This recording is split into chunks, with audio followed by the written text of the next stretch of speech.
Last time on Love at First Shot. Instead of shooting, we're gonna be shopping. I apologize for the mess. I didn't know you were gonna get in my closet today. This is where it becomes difficult for us, but I have a few tips that will help you choose a wardrobe that will work with your concealed carry gear. Today's episode of 27 Words, we are going to learn about how important the Second Amendment is to keeping the freedoms we hold so dearly. After all, it is the freedom that guarantees the rest.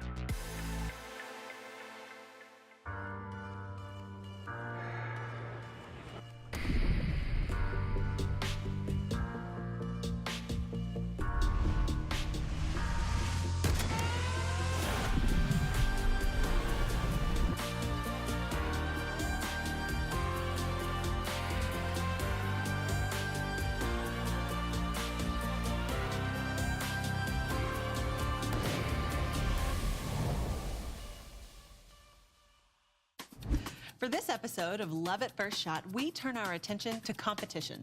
And one of the greatest competitors I know is Julie Golob of Team Smith & Wesson. She had a chance to visit with a junior shooter and her family. And I can tell you this young lady has a bright future ahead of her.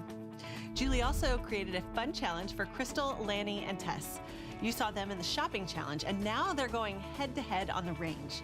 And of course, we sit down for another roundtable segment.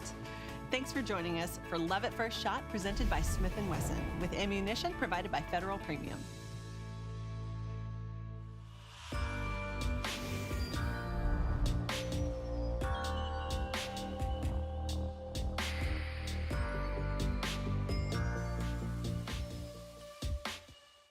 A concealed carry firearm is one that you need to be able to use under pressure. So another C of concealed carry is controls. Now, a revolver is very, very simple. Sights, trigger, and the cylinder release here, it makes it very easy and simple to use this firearm, and that's why it's a top choice for a lot of concealed carry holders. Semi-autos, they're a bit more complicated. Here you have a magazine release button, a slide stopper release, you have manual safeties, you may have lasers. All of these controls are something that you're going to need to learn to manipulate. That said, even though semi-autos are more complicated, they're desirable because they tend to have more ammunition, greater capacity. They're also a little slimmer and easier to carry in some situations. The key thing is you need to be able to reach and access these controls easily. The best thing to do, don't just handle your firearm in a gun shop or one that you're looking at. You need to go to the range and shoot it to make sure that you can access all of these controls. If you lack the ability to manipulate them, if you don't have hand strength or dexterity, this is going to become an issue, and it's something that may make you consider another firearm. Always keep in mind that this is an important aspect. You need to make sure that you're able to control this firearm and everything about it when you're under pressure. Stay tuned for the next episode of Love at First Shot, when Julie will address the 5th C of concealed carry, concealability.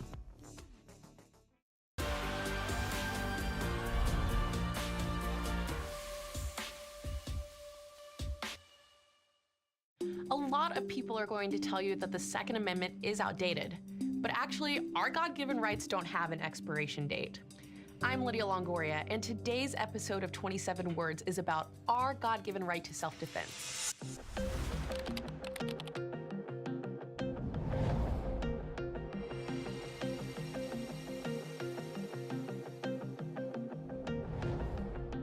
But how do you argue that a 200-year-old document is even relevant today?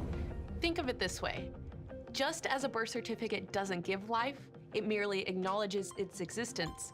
The same thing can be said about the Constitution. When the founders wrote the right of the people, they did not create these rights.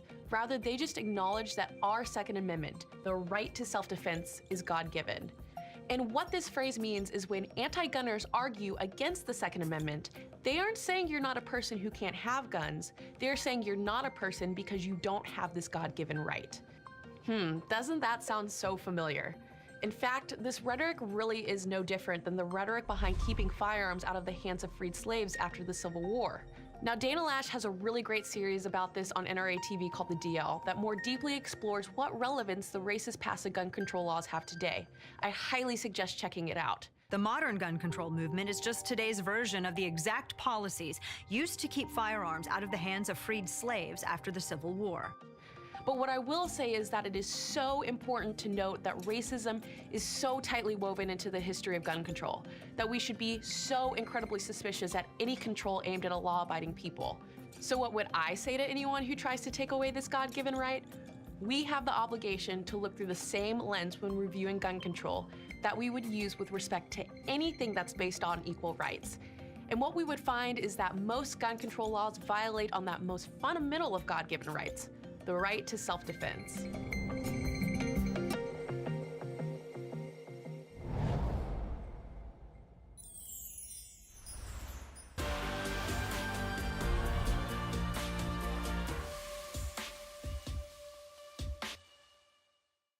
So this is my idea of the ultimate girls' day out. Here we are at the range with three lovely ladies. We have Krystal, Dunn, Salb, and Lanny Barnes. And normally you may see these ladies tearing up the range in a competition somewhere across the country or the world. But today, we're gonna have some fun using some targets that you can go buy at a store and just setting up a fun challenge. This is an ideal thing to set up with friends and family. You don't have to be a big competition shooter, but you can set something similar to this and have a great time. All right, so we have basically a 3-position stage here. You're gonna start on this side of the range, and from that position, beyond that stick, you're gonna engage the balloons that you see from this position.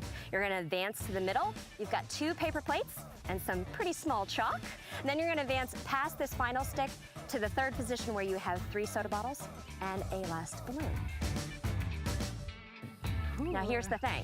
You have a time limit. So you have to be able to shoot as many of these targets down within 20 seconds. So your targets will be your score. Oh, wow. Okay? And you'll all have to, at some point, perform a reload or magazine change. Okay. So what do you think? Sounds like a good challenge. Yeah. Yeah, it should be fun. Yeah. Let's go ahead and do this. Come on. All right, let's do it.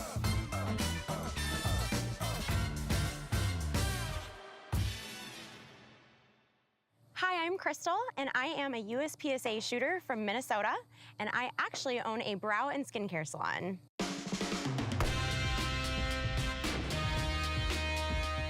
So it's funny, I actually a lot of times get questions from clients like, really, you? Like, you shoot? You're, you know, kind of girly, and you own a salon, and you do brows. So all the shooters think I'm super girly if I take, 2 seconds just to throw in some chapstick. So it's kind of funny, I don't exactly fit in either one, but I love being able to do both. All right. Let me make ready.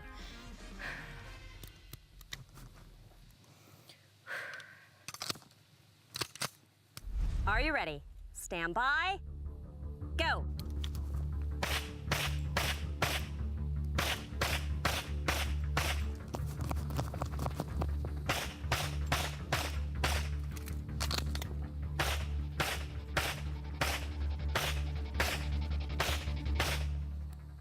Nice.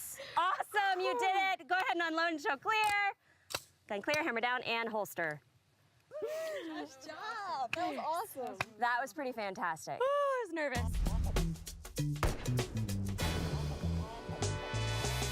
I started shooting pistol through the sport of modern pentathlon when I was 12 years old. In 1998, I was fortunate enough to make the U.S. World Shooting Championship team, where I was able to represent the United States in Barcelona, Spain.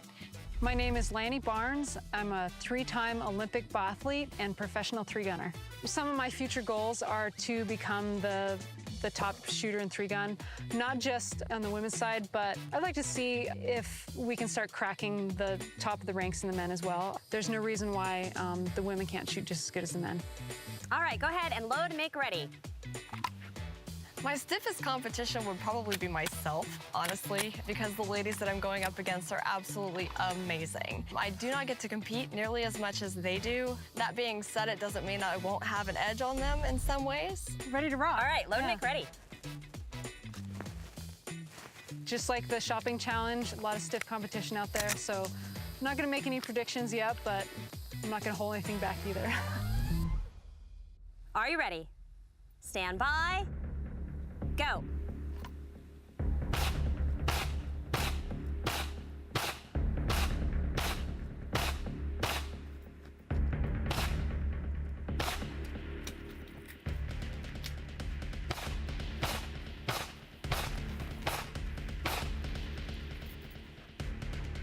Stop. Unload and show clear. Gun Gun clear, hammer down, and holster. That was awesome. All right, are you ready? Stand by, go.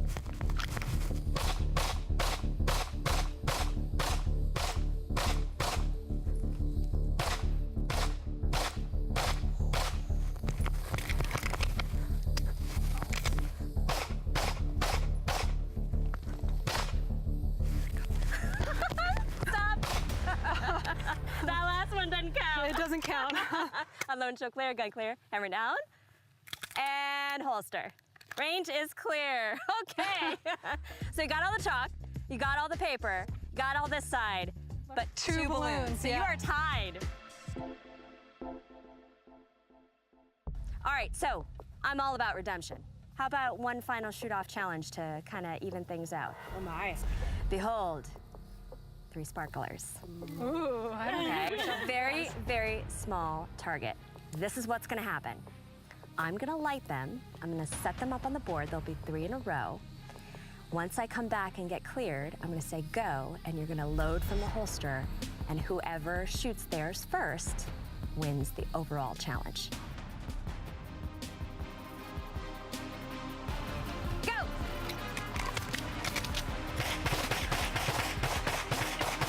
Oh, we got a winner!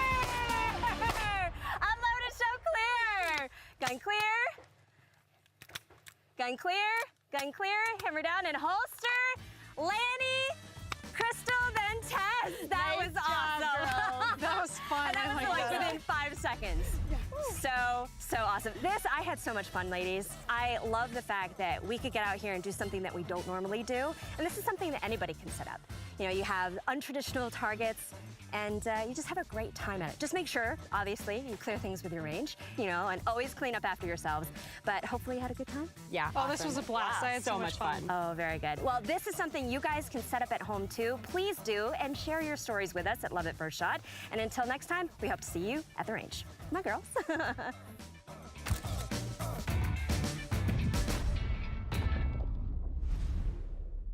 What were you guys talking about?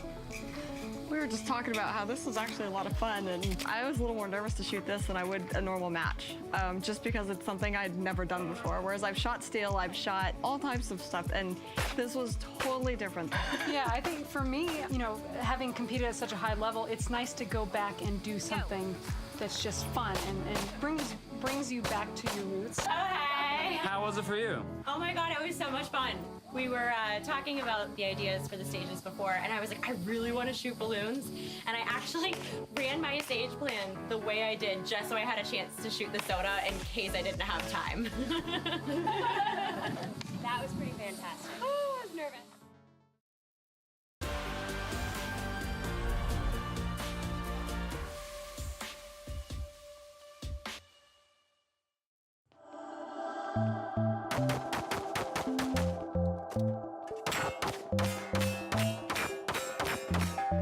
We are at the USPSA Area 3 Championships here in Grand Island, Nebraska, with Cassie Beahr, 16-year-old junior competitive shooter. How are you? I'm good. How are you doing? We're having a great time, aren't we? We are.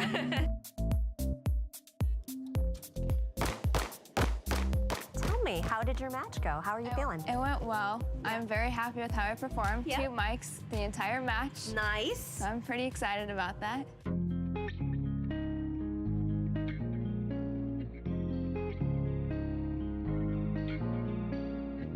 When did you first experience firearms at a young age?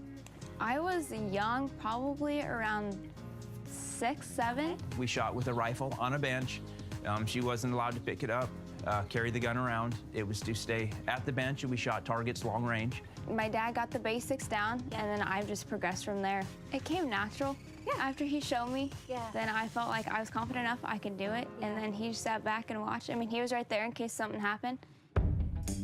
My very, very first match was the Iowa Games in 2013, and then I just kind of progressed from there. She shot the Iowa Games and won 2 gold medals in the Iowa Games. At that point, we're like, she has a little bit more talent than what we realized. It was a natural ability came out in her, and we've seen that, so we wanted to see just how far she could take it.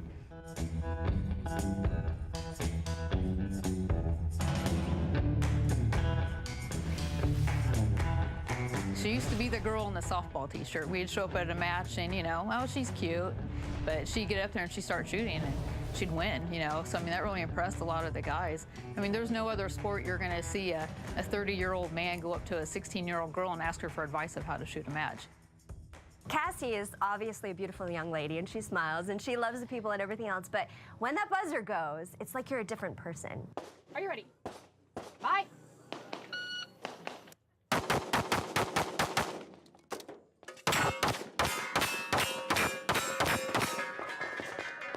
I have a competitive side. Yeah. And no, really?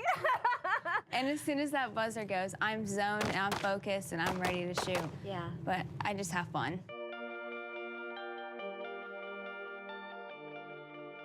You do have an individuality in a team sport. Right. I mean, you have your positions like softball. Yep. But with shooting, you have all of it combined. So you Yeah. have to make sure you have your targets, you know your course very well, your bullets, reload.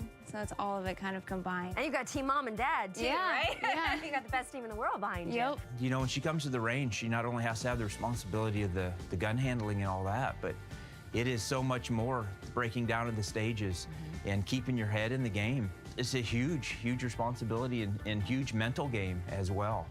And maturity level. I see some kids her age, you know, it's not always there, but she has a very, very good maturity level. So we're proud of her for that.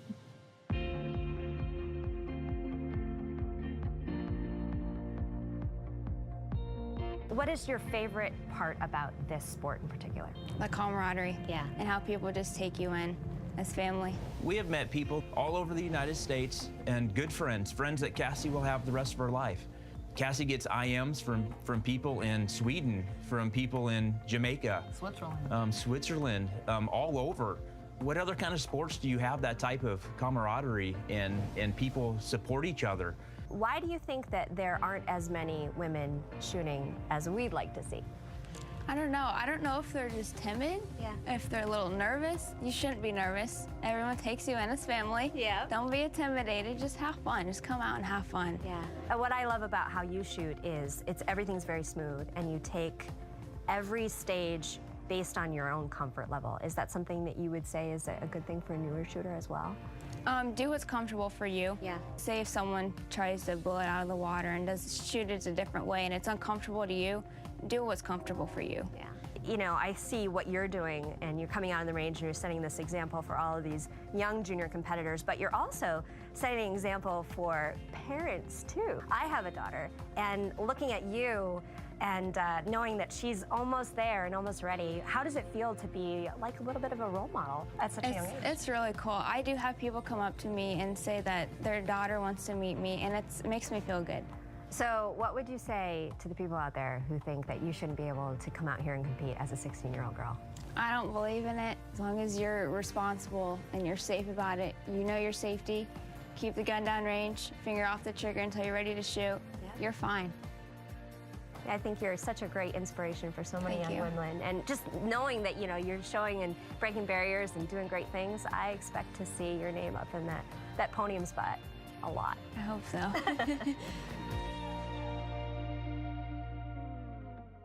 Probably my personal hero in the firearms world right now is Kim Rhodey. I just really admire her and everything she's done, and the way that she handles herself in the hostile environment, anti-gun environment that is California, and the fact that she stands up for her sport and that she's medaled 6 times in 6 Olympiads, and she's the only American to ever do that. And I just really, really admire her. And she's a mom as well, so I think we're really lucky to have her as such a leader in the industry. She's a personal hero of mine.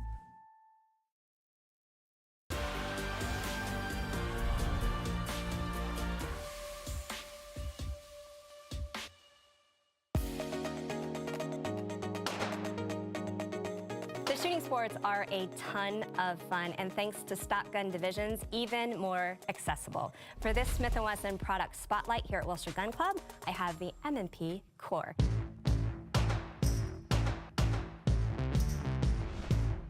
C.O.R.E. stands for Competition Optics Ready Equipment. The gun comes with iron sights right out of the box, and it's a great option for stock and production gun divisions. It also features the M&P's 3 different grip sizes, a textured grip along the back and the front, and a great enhanced trigger right out of the box. But what's special about this particular firearm is you can also set it up with your favorite red dot optic. And I have a Trijicon RMR on mine. It's great for the carry optics divisions and for those who want to get started in the shooting sports. So if you want to get started in competition, check it out, M&P C.O.R.E.